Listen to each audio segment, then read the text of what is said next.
Pada hari ini saya akan menemu bual seorang pekerja muda yang sangat berdedikasi.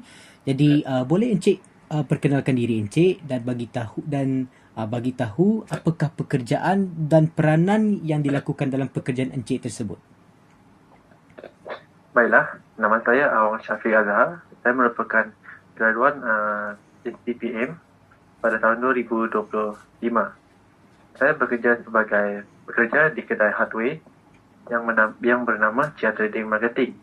Tugas saya ialah melayan pelanggan, memberi cadangan produk yang sesuai kepada pelanggan, menyusun stok barang, memastikan stok mencukupi, menerima stok baru seperti barangan yang baru diorder untuk. Baiklah, saya tertarik ingin tahu bagaimanakah Encik menguruskan pendapatan yang diperoleh yang diperoleh oleh Encik dan apakah faedah yang diterima oleh Encik sebagai seorang pekerja sales assistant. Saya menerima gaji bulanan yang dimasukkan terus ke dalam akaun bank saya. Sebahagian daripada gaji akan dipotong untuk caruman KWSP dan perkeso. Selain itu, saya juga menerima allowance dan komisen berdasarkan prestasi jualan pada bulan-bulan tertentu.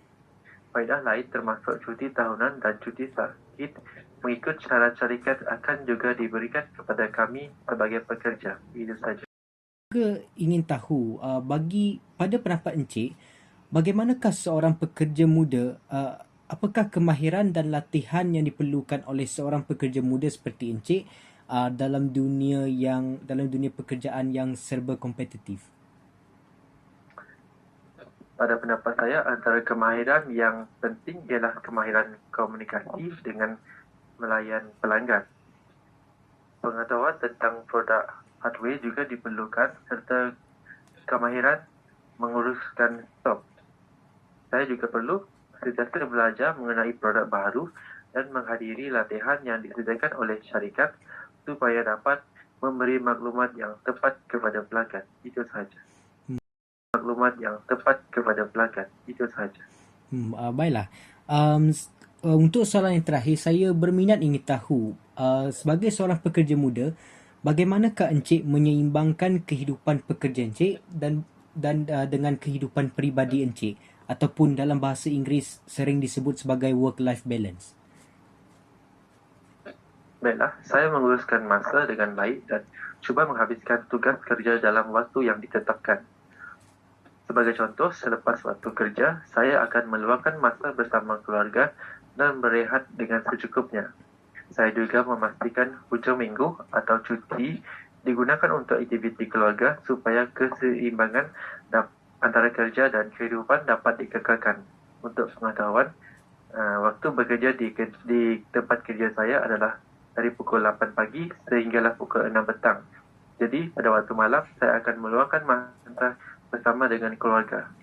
Itu saja. Awang. Sama-sama. Assalamualaikum dan selamat petang. Saya Muhammad Ismail Syah bin Mitri, merupakan pelajar dari Universiti Indonesia Sarawak. So, hari ini saya akan menjalankan satu kajian berkaitan dengan tugasan saya untuk ekonomi dan masyarakat. So, tanpa membuang masa, Anda boleh memperkenalkan nama Anda dan jawatan serta umur Anda. Nama saya ialah Nur Akidah. Saya bekerja dalam bidang F&B sebagai kru perkhidmatan di Aicha.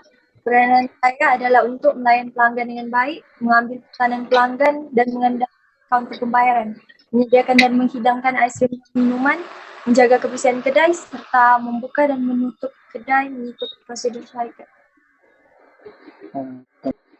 Bagaimana pendapatan Anda dapat menurunkan dan apakah faedah yang diterima oleh Anda seperti KWSP, Profesor dan lain-lain? Saya akan menguruskan pendapatan dengan bahagikan untuk simpanan dan komitmen bulanan terlebih dahulu. Selebihnya saya gunakan untuk keperluan harian. Faedah KWSP dapat membantu saya membuat simpanan untuk masa depan dan persaraan. Caruman KWSP juga memberi jaminan kewangan apabila diperlukan pada masa hadapan serta membantu saya mengurus kewangan dengan lebih teratur. Saya tidak diberikan komisen, tetapi saya menerima bayaran KWSP iaitu gaji 2 kali ganda daripada kadar biasa apabila bekerja pada cuti umum, hari tertentu atau mengikuti syarat syarikat. Okey, terima kasih. Apakah kemahiran dan latihan yang perlu disediakan dalam pembangunan kemahiran untuk kota berdaya saing pada ketika ini? Kemahiran dan latihan yang perlu disediakan dalam pembangunan kemahiran untuk kekal bersaing ialah kemahiran berkomunikasi dengan pelanggan, cara menyediakan makanan dan minuman dengan betul, kerja berpasukan, serta pengurusan masa. Selain itu, latihan seperti cara melayani pelanggan, menjaga kebersihan dan keselamatan makanan, dan menjaga kebersihan sekitaran premis, antara perkara penting perlu dijaga supaya mengekalkan imej baik di tempat kerja. Okey, kemudian soalan yang keempat adalah bagaimanakah anda dapat menyeimbangkan di antara kerja dengan kehidupan seharian, terutamanya anda selaku anak muda, cara anda. Terima kasih. Soalan yang terakhir adalah teknologi kecerdasan buatan AI ataupun artificial intelligence merupakan teknologi yang sering digunakan untuk masyarakat pada hari ini. So, apa pendapat anda tentang tren penggunaan AI ini terhadap peluang pekerjaan pada hari ini? Penggunaan AI memberi kesan positif dan negatif terhadap peluang pekerjaan. Antara kesan positif ialah AI boleh membantu meningkatkan produktiviti dan memudahkan kerja dengan lebih cepat dan efisien. AI juga membuka peluang pekerjaan baru dalam sistem dan kemahiran digital. Namun begitu, dalam masa yang sama, setengah kerja mungkin berkurang kerana tugas tertentu telah digantikan oleh teknologi otomasi.